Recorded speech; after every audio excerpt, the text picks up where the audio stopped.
in South Korea, where we have had thousands of troops for decades. Do you see this to stabilize and achieve what we want in Iraq as that kind of a long-term commitment? Well, I think the real question, Chris, is at what level. I think just about everybody out there recognizes that a situation like this, with the many, many challenges that Iraq is contending with, is not one that's going to be resolved in a year or even 2 years. In fact, typically, I think historically, counterinsurgency operations have gone at least 9 or 10 years.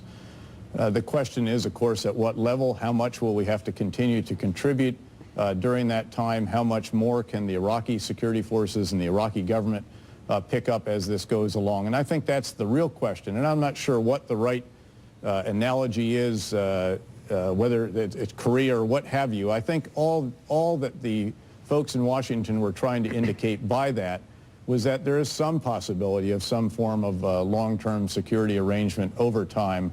And I think in general that that's probably a fairly realistic assessment, assuming that the Iraqi government, in fact, does want that to continue. And of course, it is very much up to them, and their sovereignty is paramount in all of this.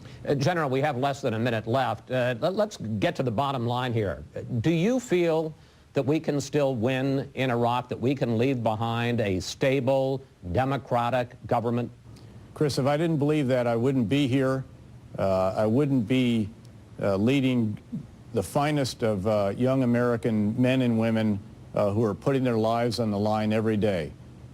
In the last 2 weeks, I've gone to memorial ceremonies, one of which was for 4 soldiers lost in one unit, another for 6 soldiers lost in one unit. And I can tell you that as you sit there at that, you obviously reflect on that particular question. And again, I think that there is a good prospect for progress in the months ahead that hopefully can be matched by progress in the political and economic arenas here in Iraq, and again, can give us hope for the way ahead.